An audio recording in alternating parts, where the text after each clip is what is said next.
Bad pick. All right, speaking of picks, Sean, let's do our betting picks this week. As we talked about, you did terrible. You didn't get a single one correct. You just didn't like my pick because you're a Georgia fan. Shut the hell up. My current record, 19, 10, and 1 at a 66%. Sean is at a depressing 13, 14, and 3, 48%. That is not making money. Broke ass. All right, my first pick of the week. Look, Sean, the weeks I had bad weeks, I got away from two of my bread and butter picks. And you know what? I'm just going to stick and ride with my bread and butter that I know that's working right now. Rutgers plus 17.5 versus OSU. You might even get that number at an even bigger number because there's a lot of betting. What's the word I'm looking for? A lot of bettors are leaning Ohio State in this one. Take that 17.5. Take it whatever you can get because you know what? Rutgers is running the ball well. They're slowing games down. Ohio State doesn't score quickly enough for them to win by more than 17.5. Rutgers is going to get 40 bombed, and they're going to score 7 points. Good luck with that. Just a heads up. Is 40 minus 7, 17? I think so. What's your first pick?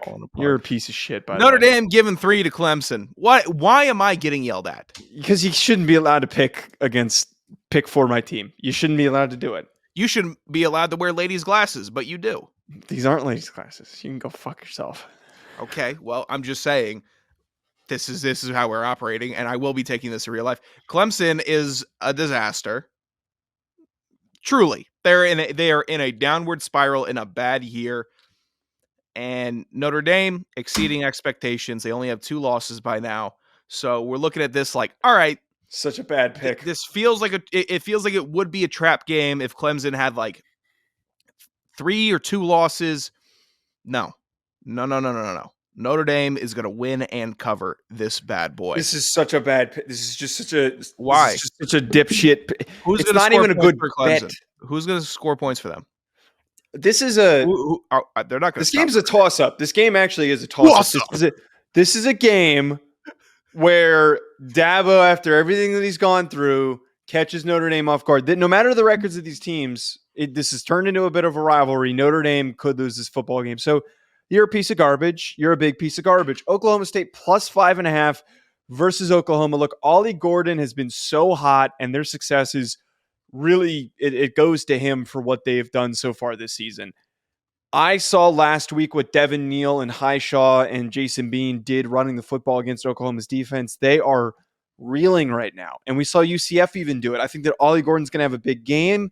At the very least, I think it's at least a 3-point football game. That 5.5 point spread's a little big for me. God, we should have talked about Bedlam. That's going to be so great. It's going to be such a good game. Oklahoma State should be ranked. I don't know why they're not. I don't mind that. So we got Kansas slappy State that's ranked. Easy on Kansas State. They always make the big push in November, Joseph.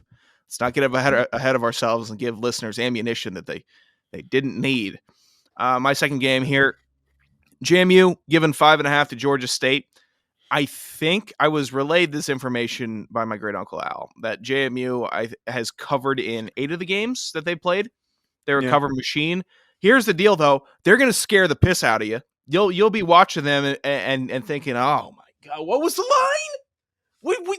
Why didn't we take Marshall?" That's going to be running through your head. But they're going to wear you out. They're going to end up covering, and they're going to win because they're playing for something bigger than themselves. A bull berth that they're not going to get because they signed a contract, and if we stop respecting contracts, then society will crumble. So let them play for that. Cool. That's great. But they'll still cover. It'll be good. I respect your insight on contract law. Thank you for that. My last one. Hey, you're the one who said it.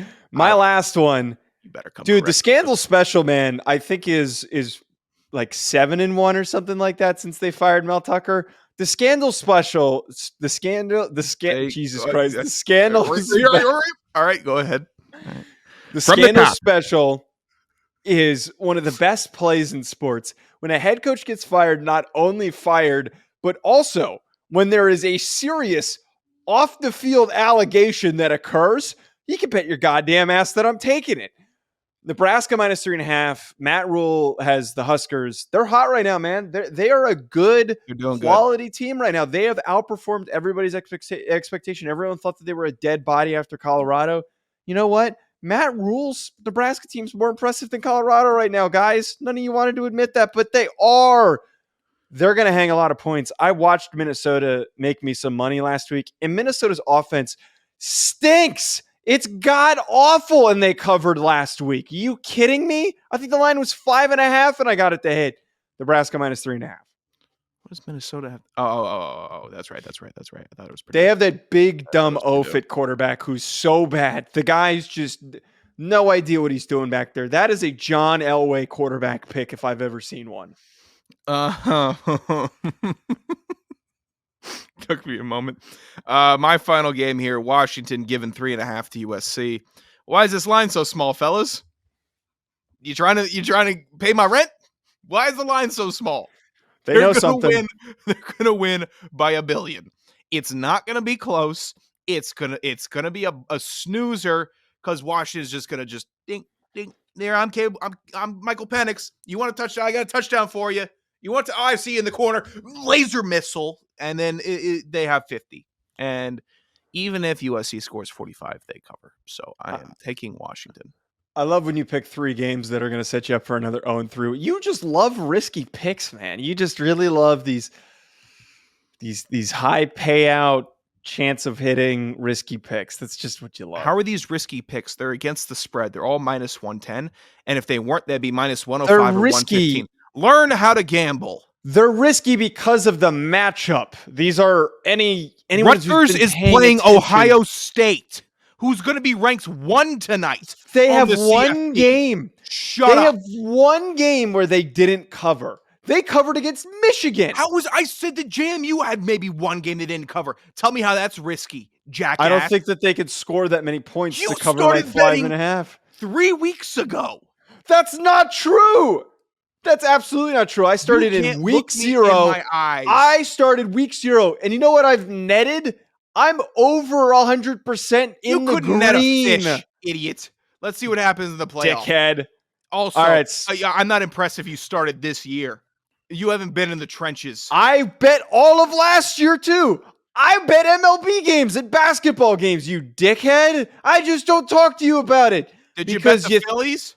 You think that you how'd they do? You piece of garbage. You're a piece of garbage. I bet on them on game 7. I'm glad they lost. You're an asshole. You're an asshole. That was worth 2 units. It was worth 2 units to bet on them and jinx them. That was awesome.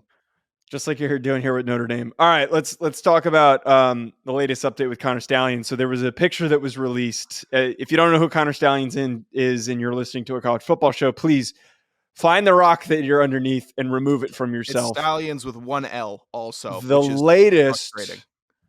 Yeah, that is very frustrating. The latest, there was a picture that was released. People are doing a Where's Waldo now of finding him on various sidelines. Somebody spotted him on the Central Michigan sideline wearing Central Michigan gear with a sideline pass, watching the Central Michigan State game. Obviously, we know what he was there for. He was stealing signs. I know people are upset by this. I know that there is espionage and there's computer hacking involved and the FBI is now involved. Some people are going to go to jail. But I can't help but laugh at this because this is so goddamn funny. This guy is so comically good yet bad at trying to steal signs. He is so creative, but is so terrible at getting not caught that he is turning... I don't know how to describe this. It's a meme at this point. He's your buddy that keeps on getting dumped for cheating, but every girlfriend that he gets like 3 more girls that want to hook up with him. So you're like, he's kind of like women like him, but he keeps on getting broken up with. I don't get, and the usage and what's coupled with it that makes it hilarious for me. 2 parts. You're messing with college football fans who have nothing but time. They have the most time on planet Earth. I told you yesterday, it was with Brendan, one of our friends and listeners, typed an essay about a team or a game. I didn't read a word of it because I'm like, this too much time. Yeah. So they're going to do some digging. They're going to take all of their free time and scan for a dope in some glasses on the sidelines. And secondly, he can't be that much of a dope. The guy was a Marine. So I like that it's the comedy of, yeah, I'm going to bring some Marine tactics, hide in the ceiling, drop down, and try to scout the Chippewas.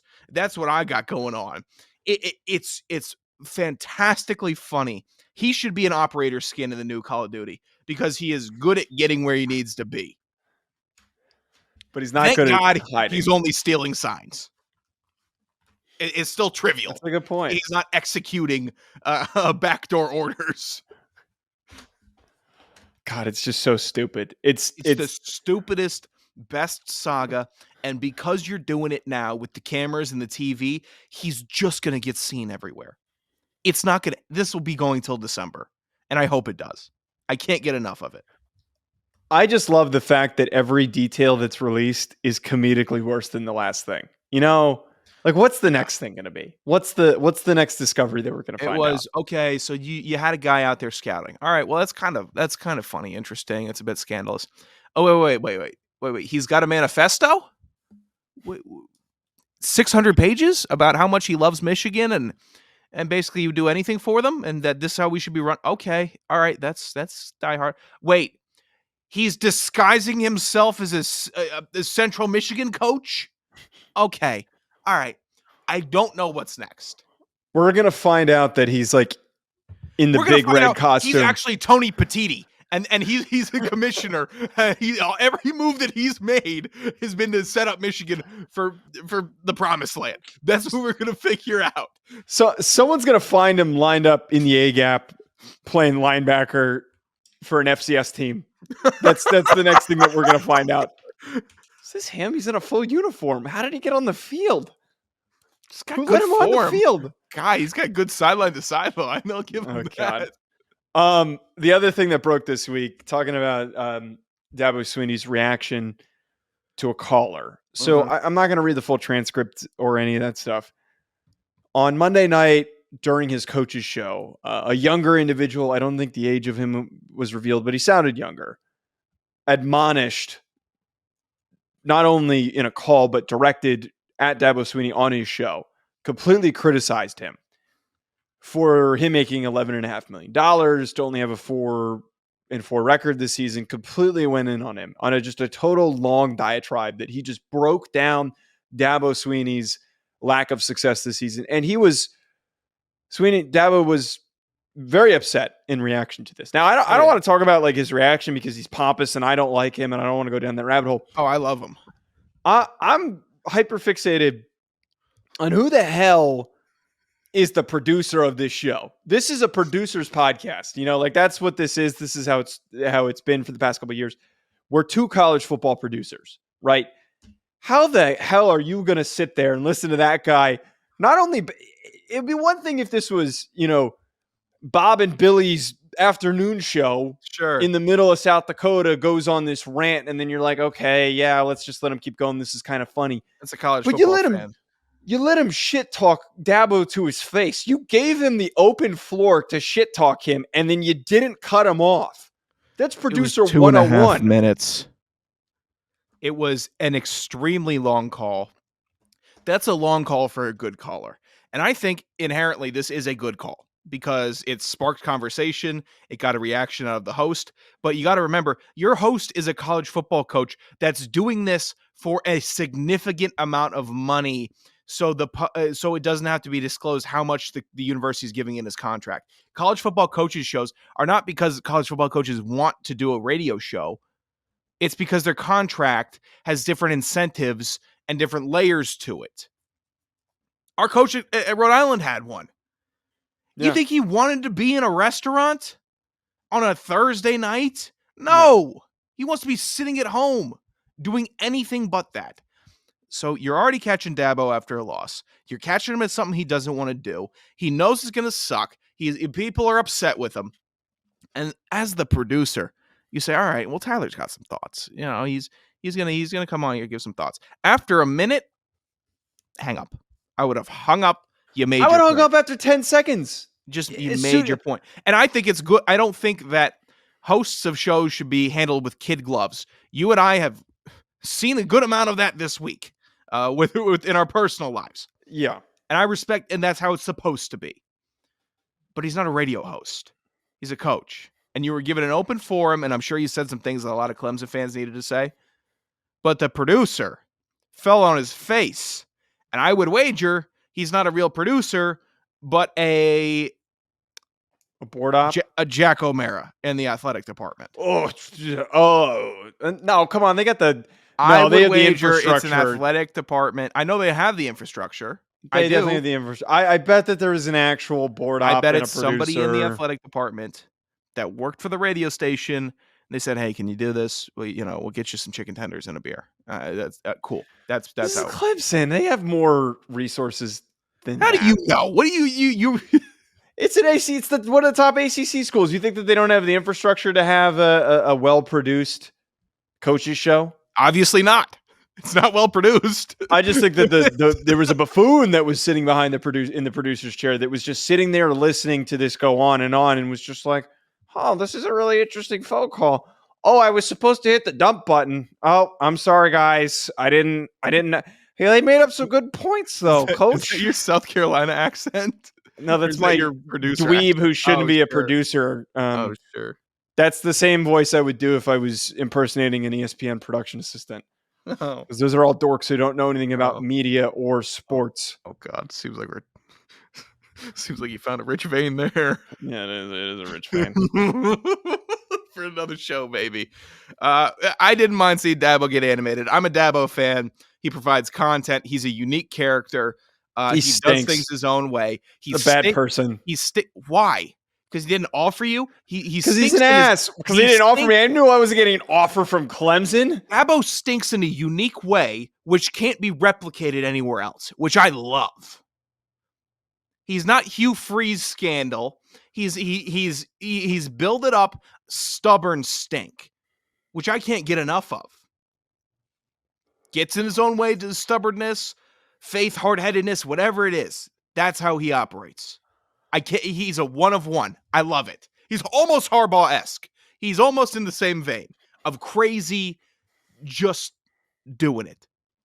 I'm a Dabo guy. It's good enough to wrap us up on. Yeah, sure. At Joe DeLeone, at Sanderson Radio on Twitter. Make sure to check out Hack City on all podcast platforms and hit that subscribe button. You didn't win that argument. That wasn't even an argument. That was just a back and forth. You're a fucking idiot. You're a fucking idiot. You're an idiot. You're a goddamn idiot. I'm sure your reaction is valid for somebody that won the argument.